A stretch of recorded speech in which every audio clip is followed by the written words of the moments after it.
সর্বপ্রথম ইসলাম সম্পর্কে আপনি কিভাবে জানলেন? ইসলাম গ্রহণের শেষ পদক্ষেপ কি ছিল আপনার?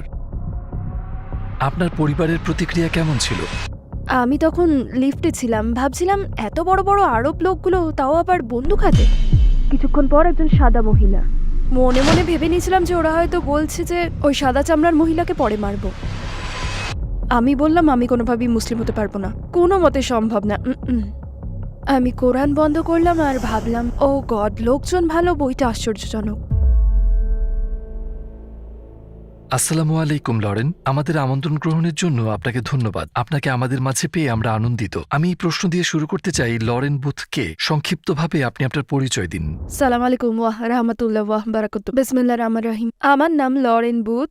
আমি একজন সাংবাদিক, একজন লেখক আর একজন অভিনেত্রী। উত্তর লন্ডনের হ্যামস্টেডে 1967 সালে আমার জন্ম হয়। আমার মা একজন মডেল ছিলেন, আমার বাবা একজন অ্যাক্টর। আমার 20 বছর বয়স পর্যন্ত আমি লন্ডনে ছিলাম। আমি অভিনয় নিয়ে পড়াশোনা করছিলাম। আমার স্বপ্ন ছিল আমি একদিন হলিউডে যাব হয়তো। 7 বছর অভিনয় নিয়ে পড়াশোনা করার পর 1997 সালে সাংবাদিক হিসেবে পুনঃপ্রশিক্ষণ গ্রহণ করি আর অনেকবার টিভিতে আসি। আমি স্কাই নিউজে এসেছিলাম, আমি মেইন স্ট্রিম চ্যানেলের সাংবাদিক ছিলাম, আমি ডেইলি মেইলের মতো অনেকের জন্যই কাজ করেছি, আমাকে ভুল বুঝবেন না। The mail on Sunday, BBC, channel 5 এর জন্যও কাজ করেছি। অনেক টিভি শো হোস্ট করেছি, আলহামদুলিল্লাহ, রেডিও শো করেছি। আর তারপর আমি 2010 সালে ইসলাম গ্রহণ করি। আর এটা হয়েছিল মূলত তখন যখন আমি কয়েকবার প্যালেস্টাইনে যাই এবং সেখানকার মানুষের সাথে পরিচিত হই। প্রথমে সেখানে যাই সাংবাদিক হিসেবে। আপনি ইসলামের ব্যাপারে প্রথম কিভাবে শুনলেন? মনে পড়ে প্রথম আমি ইসলাম ব্যাপারটি খেয়াল করি 2001 সালে 9/11-র পরে। আমার মনে আছে আমি ফুটেজ দেখছিলাম, ওখানে দেখাচ্ছিল প্লেনগুলো কিভাবে টুইন টাওয়ার ধ্বংস করলো। আর আমি তখন একটা ছোট শিশুর সাথে বসে বসে ভাবছিলাম কোন গরিব দেশকে এর মাসুল দিতে হবে। আর আমি মনে মনে একজন সমাজপন্থী ও বামপন্থী ছিলাম, আর আমি বুঝতাম যে পশ্চিমা বিশ্ব ক্ষমতার জন্য এটা কারোর সাথে জড়িয়ে গেছে। ভাবছিলাম কোনো গরিব দেশের এই ব্যাপারটাতে কোনো হাত নেই, কিন্তু তারপরেও তাকে পরিণাম ভোগ করতে হবে যাতে নিজেকে নিয়ে ভালো বোধ করে। এই যে আফগানিস্তান, ইসলাম যদি পশ্চিমা বিশ্বের হুমকি হয়ে থাকে, এটা তো 1400 বছর ধরে আছে আর কোটি কোটি মানুষ মেনে চলছে। তারা চাইলেই পশ্চিমা বিশ্বকে নিয়ে ভয়ঙ্কর কিছু করতে পারত। তো একটা ঘটনার মানে এই না যে সারা মুসলিম বিশ্ব একটা ছোট দলের কাজের জন্য দায়ী হবে। এসব কি, এটা মুসলিম জনগণের উপর প্রভাব বিস্তারকারী এবং দোষারোপকারী একটা রাজনৈতিক সিদ্ধান্ত। আমি এটা মেনে নিতে পারছিলাম না, মনে প্রাণে মেনে নিতে পারছিলাম না। আমরা জানি যে আপনি সাংবাদিক হিসেবে প্যালেস্টাইনে অনেকবার গিয়েছেন। আপনি কেন প্রথমবার সেখানে যাওয়ার সিদ্ধান্ত নিলেন? আমার মনে হচ্ছিল একটা অদৃশ্য হাত আমার পিঠে হাত দিয়ে আমাকে প্যালেস্টাইনের দিকে নিয়ে যাচ্ছে। আমার কাছে এর কোনো ব্যাখ্যা ছিল না। আমি আরবি ভাষা বলতে পারি না, আর আমি কোনো ফিলিস্তিনিদেরও চিনি না। কিন্তু আমি সত্যি আমার পিঠে একটা হাত অনুভব করেছিলাম, আর সেটা বলেছিল, ফিলিস্তিনে যাও, ফিলিস্তিনে যাও, ফিলিস্তিনে যাও। আর আমি ওয়েস্ট ব্যাংকে দাঁড়াতে সক্ষম হই, একা কোনো ট্রেনিং ছাড়াই। আপনি প্যালেস্টাইনে আপনার অভিজ্ঞতা সম্পর্কে আমাদের বলতে পারেন? মনে হয় এটা বুঝতে পারাটা খুব গুরুত্বপূর্ণ যে আমি একজন খ্রিস্টান হিসেবে পবিত্র ভূমিতে গিয়েছি, আর আমি যীশু খ্রিস্টের পথগুলিতে চলার জন্য খুবই উদ্গ্রীব ছিলাম। আমার মনে হচ্ছিল যে আমি কোনো তীর্থে আছি। যেখানেই যাচ্ছিলাম সেখানে মনে হচ্ছিল, ও গড, যীশু নিশ্চয়ই এখানেই ছিলেন। কি দারুণ! আমি কখনো আশাই করিনি যে আমি জেরুজালেমে যাব, যেখানে যীশু ক্রুশ টেনে নিয়ে হোলি সেপুলগারে গিয়েছিলেন। ঈশ্বর, যীশু এখানেই ছিলেন। কি দারুণ ব্যাপার, এটা সত্যি হয়েছিল। কিন্তু আমি মধ্যপ্রাচ্যে যেখানে যেতে শুরু করছিলাম, দেখি মুসলিমরা সেই খ্রিস্টান নিদর্শনগুলোর দেখাশোনা করছে। এটাই অবাক হয়েছিলাম। উদাহরণ হিসেবে একটা জায়গা রয়েছে যেখানে যীশুখ্রিস্ট লেবাননের একটা গুহায় কুষ্ঠ রোগীদের হত্যা করেছিলেন, আর ওই গুহার সাথেই একটা চার্চ ছিল, আর যে লোকটি সেটা খুলেছিল সে মুসলিম ছিল। আর আমি বললাম, আচ্ছা তুমি এটার চাবি কোথায় পেলে? সে বললো, এটা অনেক প্রজন্ম ধরেই আছে। আমি বললাম, একটা কথা জিজ্ঞেস করি? ও বললো, হ্যাঁ। আমি বললাম, তোমার পরিবার কি এটা খ্রিস্টানদের থেকে চুরি করে এনেছে? হয়তো খ্রিস্টানদের হত্যা করে নিয়েছে। সে বললো, কি তুমি সত্যি এই ব্যাপারে বেশি কিছু জানো না? না, খ্রিস্টানরা বিশ্বাস করে আমাদের এটা দিয়েছে, কারণ আমরাও যীশু খ্রিস্টের পরোয়া করি। আর আমি প্রথমবার বুঝলাম। আমি বললাম, যীশু তোমাদের প্রফেট হয়, ওকে। আর মুসলিমরাও তার ব্যাপারে অনেক কিছু জানতো। মুসলিমরা যীশু খ্রিস্টের ব্যাপারে অনেক কিছুই জানে। জানেন, সেই 2 সপ্তাহের ভ্রমণটা অবিশ্বাস্য ছিল। আর আমি অবাক হয়েছি যে আমরা এমন একটা বিশ্বে বাস করি, মধ্যপ্রাচ্যের ব্যাপারে যা জেনেছি ভেবেছি সব মিথ্যে ছিল। আপনার কি ইসলামের বিরুদ্ধে কোনো বিদ্বেষ ছিল? আর যদি ছিল, তবে তা কিভাবে দূর হলো? মাহমুদ আব্বাসের সাথে দেখা করতে গিয়েছিলাম। তো আমি একজন পশ্চিমা লেখক যে দলগুলোর এরকম অভিব্যক্তি লিখে থাকে যে, ও গড, বড় বড় আরব লোক বন্দুক সহ, আরো বড় আরব লোক, তার কাছেও বন্দুক। তারপর মনে আছে আমি একটা লিফটে ছিলাম, আর একটা গার্ড হঠাৎ বলে উঠল, কিছু আরবীয় অনুকরণ আর কি। আমার কানে সেটা যেভাবে গেল আর কি, আর আমার মাথায় যেভাবে ঢুকলো সেটা হলো, বড় বড় অক্ষরে আমরা পরেই সাদা চামড়ার মহিলাকে মেরে ফেলবো। ঠিক আমি বুঝতে পারলাম, ও মাই গড, আমি সব আমার মধ্যে নিয়ে নিলাম। আমি ন্যায়পরায়ণ মানুষও এখানে আসিনি। আমার মধ্যে বড় ধরনের বিদ্বেষ আছে। একজন ফিলিস্তিনিকে বেশি ভয় পাই একজন বন্দুকধারী ইসরায়েলির চেয়ে। এমন কেন? আমি কাউকেই চিনি না, তো আমার ভিতরের বিদ্বেষকে খুঁজে বের করতে হয়েছে। কিন্তু মিরাকেলটা হচ্ছে 72 ঘন্টা একা ওয়েস্ট ব্যাংকে থাকার পর আমি যে কেউই হোক না কেন, মহিলা, শিশু বা পুরুষ, তাদেরকে রক্ষা করার জন্য জীবনও দিতে পারতাম। কারণ যে ভালোবাসার দয়া তারা আমাকে দেখিয়েছে, আর বলতে গেলে পুরো পরিবেশটাই আমায় বুঝিয়ে দিয়েছিল যে এটাই তাদের ধর্ম। আপনার এমন কোনো স্মৃতি আছে যা আপনি কখনো ভুলতে পারবেন না? 2005 সালে এই ভ্রমণ শেষের পর আমার কাছে ব্যাগ ভর্তি টুকিটাকি জিনিস ছিল। আমার সাথে শপিং আসা লোকটিকে আমি বললাম, প্লিজ আমাকে একটা ইংরেজি কোরআন খুঁজে দিতে পারবেন? আর ও বলল ঠিক আছে। আমি ভেবেছিলাম এরকম কিছু লেখাই হয়নি। কেউ কেন মধ্যপ্রাচ্যের একটা ছোট ধর্মকে অনুবাদ করবে, কেন ইংরেজি ট্রান্সলেশনের ঝামেলা পোহাবে। আশা করিনি যে ও এটা খুঁজে পাবে। তারপরও কোরআন ইংরেজি বলতে বলতে হঠাৎ ফেরত আসলো। ও ইংলিশ কোরআন খুঁজে পেয়েছিল, আর আমি ভাবলাম বেশ ভালোই। আর তারপর দেখলাম ওটাতে 600 পৃষ্ঠা আছে। ভাবলাম কখনোই আমি এটা পড়বো না। তারপর আমার মনে আছে আমি জেরুজালেমের সেই যুবকটিকে আবার জিজ্ঞেস করলাম কত পাবে আমার কাছ থেকে, কারণ ও ওটা কিনে এনেছিল। তারপরও শুরু করলো এমন করলো ওটা 100 বা আর হয়তো 50 হবে হয়তো। আর আমি ভাবলাম আমি এখানে ঠকে যাবো, আই এম ডান। এসব করার পরও বললো ভুলে যাও, তোমাকে কিছুই দিতে হবে না। বললো তোমার কাছে শুধু একটা জিনিসই চাইবো, চলে গেলে ফিলিস্তিনকে ভুলে যেও না, আমাদের ভুলে যেও না। সুবহানাল্লাহ। সত্যি অসাধারণ ছিল। আর ফিলিস্তিনের সবচেয়ে আশ্চর্যজনক ঘটনাটি কি ছিল? উদাহরণ হিসেবে বলি, তখন জানুয়ারি ছিল। আমি জানতাম না মধ্যপ্রাচ্যে শীত পড়ে। আমার কাছে কোনো কোট ছিল না। মনে আছে আমি রামাল্লাহার রাস্তা দিয়ে হেঁটে যাচ্ছিলাম, আর একজন হিজাব পরা বৃদ্ধা মহিলা আমার দিকে তাকালো আর আরবিতে কিছু বলল। তারপর আমার হাত ধরলো। আমি ভাবলাম এই দিদিমাকে আমাকে ধরে নিয়ে যাচ্ছে, এটাই কি হচ্ছে? আর সে আমাকে উপর থেকে নিচ পর্যন্ত দেখলো আর আমাকে তার বেডরুমে নিয়ে গেল। ওয়ার্ড্রপ খুলে একটা বড় ওভারকোট চাপিয়ে দিয়ে আমার গায়ে বললো ইয়া আল্লাহ। আমি বললাম কিন্তু কি? ও নাম্বার লিখে বললো এই নাও। আর আমি বললাম কি, আমি কোটটা নিয়ে যেতে পারবো? একজন আগন্তুক তার শহরে ঠান্ডায় ঘুরে বেড়াচ্ছে আর তার একটা কোট আলমারিতে পড়ে আছে, ব্যাপারটা সে মেনে নিতে পারছিল না কিছুতেই। আপনি বুঝতে পারছেন কি বলছি? আল্লাহু আকবার। আর আমি যেখানেই গেছি সেখানেই তাদের মধ্যে নম্রতা আর সব পরিস্থিতিকে সর্বোত্তম করে দেখার ক্ষমতা দেখেছি, যেটা আমাকে তাড়িত করছিল। তখন আমার একটা ফ্রেঞ্চ ফার্ম হাউস, একটা ফ্রেঞ্চ গোলাবাড়ি তৈরি হচ্ছিল, একটা সুইমিং পুল, 1 একর বাগান ছিল, আমার সুন্দর সুন্দর ছেলে মেয়ে আর একজন খুব ভালো স্বামী, আর সবকিছু ছিল আমার কাছে। কিন্তু একটা জিনিস ভুল হলেই আমার মনে উথাল পাথাল শুরু হয়ে যেত। যেমন আমার কাজ নিয়ে যদি এডিটার খুশি না হতো, সারা বাড়ি মাথায় করে ফেলতাম, হে ঈশ্বর আমি খুব টেনশনে আছি, আমি খুব চিন্তিত। একটা ছোট্ট জিনিস, সবকিছু পারফেক্ট হতে হবে, না হলে আমি শান্ত থাকতে পারতাম না একেবারে। আর এই লোকগুলো, আর্মিরা তাদের সন্তানদের হত্যা করছে, বাড়িঘর দখলদাররা নিয়ে গিয়েছে, তাদের সাথে রোজই সব ধরনের অবজ্ঞা জুলুম হচ্ছে সেই জায়গাতে। আর তারপর তারা বলবে সালাম, পিস, হাউ আর ইউ, আমাদের সাথে খাবার খান। খুব শান্ত ছিল আর তারা ছিল একদম। আমি ওদের জিজ্ঞাসা করলাম তোমরা এত নম্র আর এত উদার কেন, তোমরা কেন কিছু নিয়ে আপত্তি করো না? আর তারা বললে এটা বইতে আছে, কুরআনে আছে, আল্লাহ সব ঠিক করবেন। কখন আপনি ইসলামের প্রতি সত্যিই আকৃষ্ট হয়েছিলেন? আমার মনে আছে 2008 সালে আমি অমুসলিম হয়ে আমি গাজায় অবরোধে আটকেছিলাম ওদের সাথে, যারা আজকের দিনেও সেখানেই আটকে আছে। আউজুবিল্লাহ। তখন রমাদান ছিল আর দেখলাম যে লোকজন কোনো না কোনোভাবে একে অপরের উপকার করছে, যদিও তারা নিজেরাই দরিদ্র। তো আমি একদিন ভাবলাম আমিও একটা করি, আর রাফা শরণার্থী কেন্দ্রে একটা পরিবারের জন্য একটু মাংস নিয়ে যাই। তো আমি খাবারটা শরণার্থী কেন্দ্রে একটা মুসলিম পরিবারের কাছে নিয়ে যাই। মাটি দরজা খুলে বলল ভিতরে আসুন, আসসালাম আলাইকুম। চেহারায় একটা আলো ছিল, আর সে একটা খুপড়িতে থাকতো, না খাবার ছিল না জল ছিল। আমি বললাম কেন রোজা রাখছো তুমি? বললাম মনে হয় না আপনার আল্লাহ আপনাকে ভালোবাসে, বলার জন্য দুঃখিত। আমার মনে হয় না ভালোবাসেন, কেন তিনি আপনাদের গাজাবাসীতে 30 দিনের জন্য তৃষ্ণার্ত রাখবেন? 31তম দিনে কখন জল পাবেন? সে বলল আমাদের জল নেই। আমি বললাম বেশ, তাহলে কি 30 দিন আপনারা গাজায় খাবার ছাড়া থাকছেন? 31তম দিনে ফ্রিজ ভর্তি হয়ে যাবে? সে বলল না, ভর্তি হবে না। বললাম আপনার আল্লাহ আপনাকে ভালোবাসেন, একটা কারণ দেখান যেটার জন্য আপনি রোজা রাখছেন। আর সে বলল যার ঘরে কিছুই নেই, আমি গরিবদের মনে রাখার জন্য রমজানে রোজা রাখি। আর আমি সেই মুহূর্তে ভাবলাম এটাই যদি ইসলাম হয় তাহলে আমি মুসলিম হতে চাই। কারণ যদি এমন কোনো ধর্ম থাকে যেখানে ঈশ্বর আপনাকে সেদিন কিছু না দিলেও আপনি তার প্রতি বিশ্বাস রাখেন, কৃতজ্ঞ থাকেন, যদি এমন কোনো ধর্ম থাকে যেখানে আপনার এক বাটি খাবার থাকে আর সেটা আপনি একজন আগন্তুককে দিয়ে দেন, ও ঈশ্বর, ওয়াও, এটাই সেটা। আসসালামু আলাইকুম প্রিয় ভাই ও বোনেরা, আমরা দেখেছি যে আমাদের দর্শকদের 80% মানুষজন আমাদের চ্যানেলে সাবস্ক্রাইব করেননি। আপনারা যেমনটি জানেন আমরা একটি অলাভজনক প্রতিষ্ঠান, আর আমরা আমাদের কোনো ভিডিওতে বিজ্ঞাপন চালাই না। আমাদের লক্ষ্যই হলো শুধু সত্যকে প্রচার করা। কাজটা ছোট হতে পারে, কিন্তু ইনশাল্লাহ অনেকের জন্য এটি পথ চলার সহায়ক হবে। এখন সাবস্ক্রাইব বাটনে ক্লিক করুন এবং একসাথে পথ চলি অনন্তকালের দিকে। আপনি বলেছিলেন আপনাকে একটি কোরআন দেওয়া হয়েছিল, তারপর কি হয়েছিল? আপনি কি সেটা পড়েছিলেন?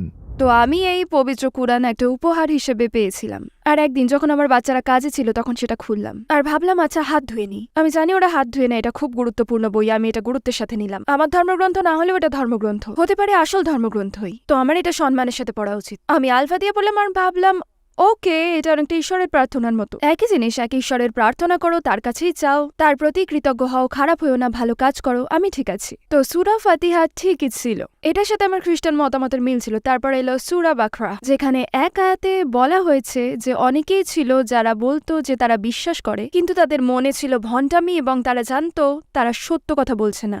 আর আল্লাহ মিথ্যাবাদীদের অপছন্দ করে, মানে এটা আসলে আমার কপটতাকে ধরিয়ে দিচ্ছিল। আর আমায় বলছিল যে আমি জাহান্নামে যাব, কারণ আমি ঈশ্বরে বিশ্বাস করতাম কিন্তু এই ব্যাপারে কিছুই করতাম না। আমি খারাপ সিদ্ধান্ত নিচ্ছিলাম, ভালো মানুষ হয়েছিলাম না, উপাসনা করতাম না, এই ব্যাপারে মাথা ঘামাতাম না, মিথ্যা কথা বলতাম। আমি কুরআন বন্ধ করলাম আর ভাবলাম ও মাই গড, আমি ঠান্ডা অনুভব করছিলাম, দিনটা গরমে ছিল কিন্তু ভয় তাও অনুভব করতে শুরু করলাম। আমার কাছে কুরআন ভয়ঙ্কর ছিল, তো আমি ওটা নিলাম আর একটা উঁচু থাকে রাখলাম আর ভাবলাম বাহ, লোকজন ভালো, বইটা আশ্চর্য, কারণ আমি আগে কখনো ঈশ্বরকে এত রাগান্বিত দেখিনি। তিনি আমার উপর রেগেছিলেন। আপনি মুসলিমদের থেকে দাওয়া পেয়েছেন? আমি দাওয়া পেয়েছিলাম ভ্রমণকালে এক জায়গা থেকে। একদল লোক ছিল যারা আমার সাথে একদম নির্দিষ্ট ছিলেন। জানেন তারা কারা ছিল? সোলামি ট্যাক্সি ড্রাইভার। তারা কিছু ঘুরিয়ে পেঁচিয়ে কথা বলে না, লা লা লা লা লা, আর তারাই আমাকে দাওয়া দিয়েছিল। তো আমি বললাম আসসালাম আলাইকুম, কারণ আমি ফিলিস্তিনে গিয়েছি আর আমি ভাবলাম এটার অর্থ হ্যালো। ওয়ালাইকুম সালাম, আপনি কি মুসলিম? না, তবে আমি আগ্রহী। বাপরে, সাবধান হয়ে যান, কারণ আপনি এখানেই একটা লেকচার পাবেন, আপনার ড্রাইভারি থেকে খুতবা শুনতে পাবেন। আমি সেগুলো উপভোগ করতাম। তো তারা বলতো যেমনটা আমাদের মহানবী আশিয়াকে বলেছিলাম ইত্যাদি ইত্যাদি। আর আমি একজন চমৎকার, একজন মহৎ মানুষ যিনি 1400 বছর আগে একটা আরব মরুভূমিতে বাস করতেন, যিনি লিখতে বা পড়তে জানতেন না, কিন্তু মানুষকে শিখিয়েছেন কিভাবে নিজেকে আর পৃথিবীকে বদলে ফেলা যায়। আর আমি মোহাম্মদের প্রেমে পড়ে গেলাম ওই সময়। ইসলাম গ্রহণের আপনার শেষ ধাপটি কি ছিল? 2007 সালে আমি ইসলাম চ্যানেলে একটা চাকরির প্রস্তাব পেলাম, কারণ আমি তখন ফিলিস্তিনিদের ন্যায়ের প্রচারণা করছিলাম আর ইরাকের মানুষের জন্য। আর ইসলাম চ্যানেলের মুহাম্মদ আলী আমাকে চাকরির প্রস্তাব দেন আর আমি বললাম আমার কিছু শর্ত আছে। 1 নম্বর, আমার সাথে ইসলামের বিষয়ে কথা বলবেন না, কারণ আমি মনে করি এটা ভালো আর আপনারাও খুব ভালো, কিন্তু আমার জন্য না। আর 2, আমি আপনার টিভি স্টেশনে হিজাব পরব না, কারণ আমি মনে করি এটা নারীদের নিয়ন্ত্রণ ও অপমান করে, আর আমি কপট হতে চাই না। উনি বললেন আল্লাহই সেই সিদ্ধান্ত নেবেন যে আপনি মুসলিম হবেন কি হবেন না, সেটা আমার হাতে নেই। আর আমি বললাম না, আমি কোনোভাবেই মুসলিম হতে পারবো না, একেবারেই না। আর মুহাম্মদ আলী বললেন আপনি মুসলিম হতে পারেন। আমি বললাম আমি হব না। উনি বললেন বেশ, সেটা আল্লাহ জানে। বললাম ওকে, আর হিজাবের ব্যাপারটা? উনি বললেন ঠিক আছে, হিজাব পড়তে হবে না, তবে দয়া করে যতটুকু সম্ভব শালীন পোশাক পরবেন, আমরা সেটাই মেনে নেব। এর অর্থ আমি পৃথিবীর সব দেশেই ভ্রমণ শুরু করব, বিভিন্ন স্পিকার শেখদের ইন্টারভিউ নেব, আর মুসলিমদের এবং ইসলাম নিয়ে কথা বলা লোকেদের নিকট প্রবেশাধিকার পাবো। আমি 2010 সালে ইরানে সাংবাদিক ও প্রতিবেদক হিসেবে গেলাম আল কুর্দ স্টেট র্যালির উপর প্রতিবেদন তৈরি করতে একটা। আর আমি সবসময় ফিলিস্তিনিকে ধরে রেখেছিলাম। তো আমি ইরানে ছিলাম আর আমরা কোমে পৌঁছালাম।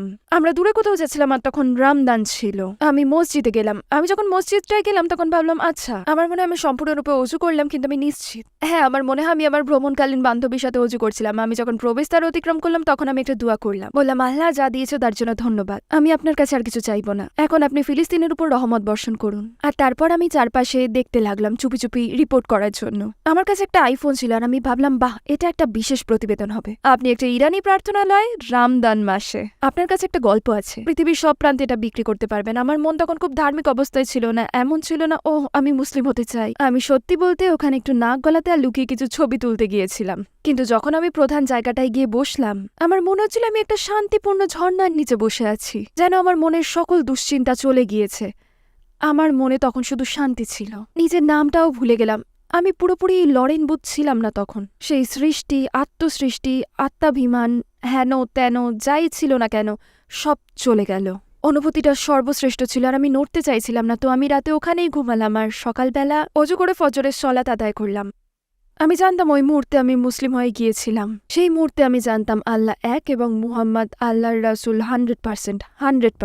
আর তারপর কি হলো? আপনার আশেপাশের লোকজনের প্রতিক্রিয়া কেমন ছিল? আমি লন্ডনে প্লেনে উঠতে চাইনি আমার সাদা না নিয়ে, কিন্তু আমি তখন কাউকে খুঁজে পাচ্ছিলাম না, কারণ আমার ফ্লাইটটা সকাল 6টায় ছিল। আমি লন্ডনের এক মসজিদে গেলাম। তারপর জানেন সুবহানাল্লাহ, যখন আমি শাহাদাও পড়লাম, আশহাদু, ধূপ, মনে হচ্ছিল মুখ থেকে হয়তো সিমেন্টের দলা পড়ছে, মনে হচ্ছিল জিভ থেকে সোনার বার খসে পড়ছে। আশহাদু আল্লাহ ইলাহা ইল্লাল্লাহ, ধূপ, মনে হচ্ছিল ভূমিকম্প হচ্ছে। আশহাদু আন্না মুহাম্মাদান আবদুহু ওয়া রাসূলুহু, ধূপ, আর আমি মাটিতে পড়ে গেলাম। ওয়াও, বেশ বিস্ময়কর ঘটনা ছিল। আর তখন আমার মনে হচ্ছিল হঠাৎ আমি একটা বড় তুলার বলে ভাসছি। মনে হচ্ছিল তুলোর ভিতরে আছি, খুব তুলতুলে। আর সবকিছু কেমন জানি দূরে চলে গেল।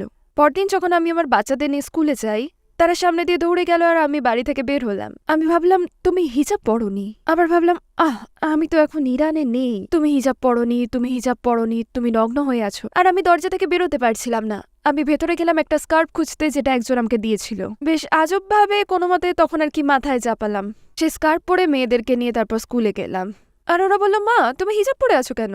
বললাম ঠান্ডা তাই। ওরা বললো এখন গরম। আমি বললাম যাই হোক, যাও খেলো, জঙ্গলে হাঁটো কি এখন। আর যখন স্কুলে নিয়ে গেলাম, একজন বাবা যিনি জুইশ ক্রনিকলসে কাজ করতেন আমার দিকে এমন ভাবে তাকালেন যেন এটা তো বেশ বড় খবর। আর আমি ভাবলাম ইস, এখন তো বড় বিপদে পড়লাম। আর উনিও বলল ইয়েস, যেন তার ক্রিসমাস একসাথে এসে পড়েছিল তখনই। আমি পরোয়া করি না, আমি বাড়িতে গেলাম। আর আগামী 7 দিনে সবকিছু বদলে গেল।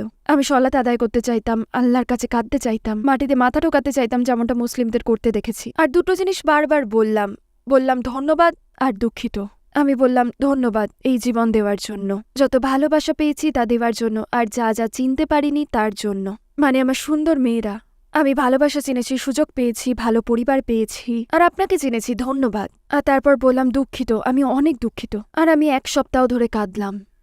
তারপর আমাকে সেই কুরআন নিতে হয়েছিল, আর সেটা খুব ভয়ের ছিল। তো আমি তখন শুক্রবারে শাহাদাহ নিলাম। আর তারপর আমার বাচ্চারা তাদের বাবার সাথে আমরা আলাদা হয়ে গিয়েছিলাম। তো সেই শুক্রবার রাতে আমি ভাবলাম ঠিক আছে, বাচ্চারা এখন, আমি শাহাদাহ নিলাম, বাড়িতে গেলাম আর বসে ভাবলাম বেশ শুক্রবার রাতে একজন ছেলে বন্ধুকে কল করা যাক। আমি এটা করতে পারবো না, আপনি জানেন। একটা সিগারেট ধরাই, কিন্তু সত্যি খেতে চাই না। আমি জানি যে আমি সালাত আদায় করবো আর আল্লাহর নাম নেব। তারপর আমি ফ্রিজ দেখলাম আর ওখানে একটা ওয়াইনের বোতল ছিল। আমি ভাবলাম আচ্ছা, এখন আমার জীবন খুব একঘেয়ে হয়ে যাবে, বলতে গেলে কিছুই করার নেই। তো আমি কুরআনটা নিলাম আর ভাবলাম আল্লাহ, ইয়া আল্লাহ, শেষটা যেন ভালো হয়, এমনটা যেন না হয় আমি এখন জাহান্নামে যাব। আমাকে ভুল বুঝতে দেবেন না, আমি আপনাকে ভরসা করি। আর কুরআন যেন বলল এতদিন কোথায় ছিলে, আল্লাহ তোমায় ভালোবাসেন, সঠিক সিদ্ধান্ত নিয়েছো, আর সব ঠিক হয়ে যাবে। খুবই চমৎকার।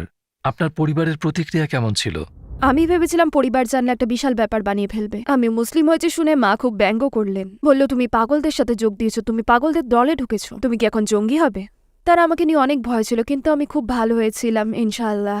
আমি তার জন্য খুব খেটেছিলাম আর খুব ভালোবেসেছিলাম তার শেষ জীবনে, আর সব ঠিক করেছিলাম। আর আমার বাবা শুধু ভয়ই পেয়েছেন, কেন একজন স্বাধীন মহিলা হয়ে তুমি এমন পোশাক পরে আছো? কেন তুমি একটা পুরুষকে এটা পরাতে দেবে? কারণ ঈশ্বর চান না তুমি এটা পরো, পুরুষেরা তোমাকে এটা পড়তে বলেছে। আমি বললাম বেশ, আল্লাহর জন্যই পড়েছি, ঠিক আছে। আর উনি বললেন তুমি তো ঈশ্বরের কাছে যে কোনোভাবেই যেতে পারো, এভাবে যাওয়ার প্রয়োজন নেই। তো উনি আমার বিয়ে নিয়ে খুব চিন্তিত ছিলেন। তুমি কি স্বাধীনতা ভুলে যেতে চলেছো? তুমি কি ভৃত্য হয়ে যাবে? বললেন আমার প্রতিটা মেয়ে খুব স্বাধীন চেতা নারী। আমি বললাম তুমি বুঝতে পারছো না, কিন্তু সুবহানাল্লাহ, আমি আমার বাবার সাথে তার মৃত্যুসজ্জায় আলোচনা করেছিলাম। সুবহানাল্লাহ, আর আমি তাকে আল ফাতিহা পড়িয়েছিলাম। তার হাত ধরতে পেরেছি, তার চোখের দিকে গভীরভাবে তাকাতে পেরেছি, আর তার সাথে ঈশ্বরের জন্য ভালোবাসা শেয়ার করতে পেরেছি আমি। উনি বলেছিলেন ঈশ্বর এক, আর হযরত মুহাম্মদ তার শেষ রাসূল, আর যিশু একজন রাসূল। তো আল্লাহ ভালো জানেন, উনি কথাগুলো আরবিতে বলেননি, আর আমিও জোর করিনি, কিন্তু আমাকে সবসময় বলেছেন ঈশ্বর এক আর যিশু একজন রাসূল। আমি বললাম হযরত মুহাম্মদ একজন দারুণ মানুষ ছিলেন, তিনিও রাসূল ছিলেন। উনি বলেন আচ্ছা, আমি স্বীকার করছি। উনি মারা যাওয়ার পর আমি একটা খুব সুন্দর স্বপ্ন দেখেছিলাম, 3 জন ইমাম তাকে স্নান করাচ্ছেন আর উনি নূরে পরিপূর্ণ হয়ে আছেন ইনশাআল্লাহ। তখন আপনি ইংরেজি নিউজ চ্যানেলে কাজ করতেন, সেখানে কি হয়েছিল? তো প্রথম সকালে স্কাই নিউজে হিজাব পরে গেলাম, সেটা বেশ হাস্যকর ছিল, কারণ তারা খুব স্মার্ট কাস্টমার হওয়ার ট্রেনিং নিয়েছিল। যারা স্টুডিও দিয়ে হেঁটে যেত ওরা তাকিয়ে, আপনি বুঝতে পারছেন, বলতো ও ঈশ্বর, ওকে দেখেছো? আর সামনে আসলে হয়তো বলতো কেমন আছে লরেন। মানে আমি জিনিসটা আমার পেছনে হতে দেখেছিলাম। 2 দিন পর একটা কল পাই, লরেন আমরা কিছু জিনিস অদল বদল করছি, আমাদের আর তোমায় দরকার নেই, কেটে দিল। ওরা আর আমাকে নেয়নি, আর কখনো ডাকেও নি। এখন কি স্কাই নিউজে হিজাবিরা আছে? হ্যাঁ মাশাল্লাহ। এখন কি নিউজে হিজাবি নারী আছে? হ্যাঁ। আপনি কি কখনো কোনো ধর্মান্তরিত হিজাবিকে নিউজে দেখেছেন? একজনের নাম বলুন। এই মেইন স্ট্রিম দুনিয়ার এখন একটা বড় সমস্যা, কারণ আপনি যদি ইসলামকে ধর্ম হিসেবে বেছে নেন, আল্লাহকে আপনার প্রভু হিসেবে, তখন মিডিয়া স্ট্যান্ডার্ডসের কারণে হয় আপনার নার্ভাস ব্রেকডাউন হবে, নাহলে নার্ভাস ব্রেকডাউনই হবে। আমার মনে হয় না এখানে ওরম কিছু আছে। তারা কিভাবে আপনাকে চিন্তাশীল, বুদ্ধিমান, বিশ্বস্ত মানুষ হিসেবে উপস্থাপন করবে যে জীবনের মাঝপথে এসে বলে মর্নিং এভরিবডি, আমার নাম লরেন বুথ। যাই হোক, আমি স্বীকার করছি যে আল্লাহ ছাড়া কোনো ইলা নেই আর মুহাম্মদ শেষ রাসূল। এখন ওয়েদার রিপোর্ট বুঝতেই পারছেন, আপনি সেটা করতে পারবেন না। তারা বাদামি চামড়ার হিজাবি মানুষকে আনতে পারবে, কারণ এটা তাদের অদ্ভুত ছোট্ট জিনিস। কিন্তু আপনি যদি মেইন স্ট্রিমের কেউ হন, তাহলে কিভাবে ব্যাপারটা স্বাভাবিক হিসেবে দেখা হবে যদি না আমরা ইসলাম ও আল্লাহর বিষয় আর মুসলিমদের সাথে কি করি আর তাদের প্রতি আমরা কেমন আচরণ করি? আমি এই কথোপকথনের মুখোমুখি হয়েছি আর মেনে নিয়েছি। আলহামদুলিল্লাহ, আমি মেনে নিয়েছি। আপনার চেনা জানা এমন কেউ কি ছিল যে ইসলামের সাথে পরিচিত হয়েছে এবং তার জীবন বদলে গিয়েছে? কয়েক বছর আগে আমি প্লেনে করে কাতার থেকে ফিরছিলাম, আর আমার সামনের লোকটা ভেস্ট পরা একজন ব্রিটিশ লোক ছিল। তার থেকে মদের গন্ধ আসছিল, একজন স্কিন হেড ছিল। আমি ভাবলাম, আল্লাহ, আমি তার পাশে 4 ঘন্টা বসে থাকতে চাই না। তো আমার টিকিট হলো 21G আর তার হলো 21F। তো আমরা যাই আর আমার তাকে অতিক্রম করে যেতে হবে। সে এমন ভাবে আমার দিকে তাকালো যেন আমি আবর্জনা। সে আমাকে দেখলো আর যখন খাবার এলো সে বলল, আমি একটা ভডকা নেবো, একটা বিয়ার আর অন্য কিছু। আর আমি বললাম তো আমি জল খেতে খেতে ভাবলাম, ও আল্লাহ, আমাকে ক্ষমা করুন, আমার সবচেয়ে খারাপ ফ্লাইটটাতে আছি। আর সে বলল, আপনি কি একটু জল নেবেন? যেন আমি ইংলিশ বলতে পারি না। তো আমি বললাম, বেশ, ধন্যবাদ। আমি ভাবলাম ওকে, আমাকে কিছু ভালো কাজ করতে হবে, আপনি কিছু পনির নেবেন? আমি এটা বললাম। সে বলল, অনেক ধন্যবাদ। আর সে বলল, আপনি কোথা থেকে এসছেন? বললাম, লন্ডন থেকে এসছি। আপনি? সে বলল, কি, আপনি এমন পোশাক পরে লন্ডন থেকে? আর সে তাকিয়ে থেকে খুব একটা অদ্ভুত কাজ করলো, ওখানে বসে বলতে শুরু করলো, আমি দুঃখিত, আমি দুঃখিত। আমি তার দিকে তাকিয়ে বললাম, ঠিক আছেন? সে বলল, হ্যাঁ, আমি আপনাকে নিয়ে অনেক বাজে চিন্তা করছিলাম, আমি দুঃখিত। আমি বললাম, আপনি তো আমায় সেগুলো বলেননি, তাই না? সব ঠিক আছে, চিন্তা করবেন না। ছোট করে বললে, আমরা 4 ঘন্টার বেশি সময় ধরে কথা বললাম। আমি বুঝলাম সে বলল সে বিষাদগ্রস্ত, সে বাঁচতে চায় না আর, সে একজন খারাপ মানুষ। আমি তাকে বললাম, না, সবার জীবনেই এমন একটা সময় আসে, আমরা তখন ভগবানের কাছে প্রার্থনা করি। আপনি করেন? আপনি কার কাছে যান? সে বলল, আমি এসবে বিশ্বাস করি না। আমি বললাম, এমন কেউ বা এমন কিছু নিশ্চয়ই আছে যেখানে আপনি এমন বোধ করলে যান। সে বলল, হ্যাঁ, আমার কাছে মায়ের একটা ছবি আছে। কখনো আমি তার কাছে কাঁদি আর বলি, মা, আমাকে সাহায্য করো। একটা 40 বছরের লোক এরকম কষ্টে। আমি তাকে বললাম, আচ্ছা, আপনার মা কি ধার্মিক ছিলেন? বলল, হ্যাঁ, উনি অনেক প্রার্থনা করতেন। বললাম, আপনার মা কার কাছে প্রার্থনা করতেন? বলল, ঈশ্বর। আমি বললাম, আপনি যদি পরবর্তীতে এমনটা ভাবেন, আপনার মা যার প্রার্থনা করতো তার প্রার্থনা করে দেখবেন। আর যেন একটা ছোট বাতি জ্বলে উঠল। হ্যাঁ, ঠিক বলেছেন, আপনি ঠিক বলেছেন, একদম। আমার ব্যাগে তখন একটা ইংরেজি কুরআন ছিল, আলহামদুলিল্লাহ। আর আমি তাকে সেটা দিলাম। আর এই বড় মানুষ, ব্রিটিশ বড় মানুষটি প্লেন থেকে নামলো, ধন্যবাদ, ধন্যবাদ বলতে বলতে। তো সুবহানাল্লাহ, মানুষের সাহায্যের দরকার, আমাদের অ্যাক্সেস পয়েন্ট হতে হবে ইনশাআল্লাহ। আর কেউ সেটা নিষ্ঠার সাথে তৈরি করেছেন আউটপুট সৃষ্টি করতে, তরুণ মুসলিমদের দেখে রাখতে, আমাদের একটা জায়গা দিতে যেখানে আমাদের ঐতিহ্য নিয়ে গর্ববোধ করতে পারি আর এটা দেখে রাখতে পারি। আর অমুসলিম আর যারা সন্দেহ করছেন তাদের জন্য প্রশ্ন করার জায়গা করতে ইনশাআল্লাহ, এটা খুব ভালো উদ্দেশ্য। আপনি কি যেসব কাজ করে এসেছেন এবং ভবিষ্যতে করবেন তার ব্যাপারে আমাদের বলবেন? আমার কাছে এখন বড় প্রকল্প হচ্ছে পৃথিবীর কাছে মুসলিম মনোভাব কেমন তা প্রকাশ করা। টাইপ কি, ধার্মিকতা কি, কিভাবে সেটা নিয়ে কাজ করা যায়, প্রাত্যহিক জীবনে তার অবদান কি। আলহামদুলিল্লাহ, বড় প্রকল্পগুলির একটা যেটা আমাকে তাড়িত করে সেটা হলো মুসলিমদের বলা যে আমাদের ঐতিহ্য কতটা মহান, আর তা অনুধাবন করে আমরা কিভাবে আবার মহান হতে পারি। আলহামদুলিল্লাহ, একটা বই লিখেছি যার নাম in search of a Holi land. আল্লাহর অশেষ কৃপায় এটাকে একটা অডিও বুকেও রূপান্তর করেছি যাতে মানুষ শুনতে পারে। অনলাইনে আছে। আমি একজন প্রযোজকের সাথে আমার বইয়ের উপর একটা নাটক তৈরি করে পরিবেশনা করেছে, ওটার নাম হচ্ছে অ্যাক্সিডেন্টলি মুসলিম। আমরা সেটা 900 বেশিরভাগই অমুসলিম লোকেদের কাছে এডিনবার্গ ফ্রিঞ্জ ফেস্টিভ্যালে দেখিয়েছি। আমি মানুষকে ইসলাম যা তা দেখাতেই ভালোবাসি। এটা হৃদয়ে একটা প্রভাব ফেলে আর সমাজে একটা ভালো প্রভাব বিস্তার করে। যদি আপনাকে পৃথিবীর সকল অমুসলিমদের সাথে কথা বলার সুযোগ দেওয়া হয়, তাহলে 1 মিনিটে তাদের কি বলবেন? হে আল্লাহ, আপনি ঘরে বসে আছেন, এমন সময় যখন আসে আপনি জানেন না কেন বেঁচে আছেন, আপনি দুঃখ কষ্টের সাথে সময় অতিক্রম করছেন আর আগের মতো কিছুতেই মজা পাচ্ছেন না। আপনি অনেক কষ্টে আছেন আর হয়তো কখনো আপনি জানেন না আপনি কেন বেঁচে আছেন, আর আপনি কারো কাছে সাহায্য চাইতে চান, কিন্তু আপনি জানেন না কিভাবে, আর সবকিছু অদ্ভুত আর মেকি মনে হয়।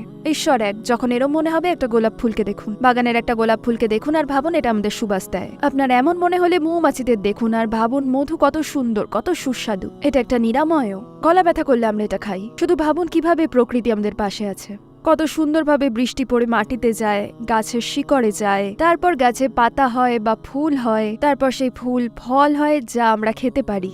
আর এটাতে উপকার রয়েছে, আর আমরা পরম করুণাময় ও দয়ালু স্রষ্টার উপস্থিতি টের পাই। ধন্যবাদ বোন লরেন আমাদের সাথে থাকার জন্য। তাহলে আমাদের অন্য প্রকল্পেও দেখা হবে ইনশাআল্লাহ। আসসালামু আলাইকুম ওয়া রাহমাতুল্লাহি ওয়া বারাকাতুহু।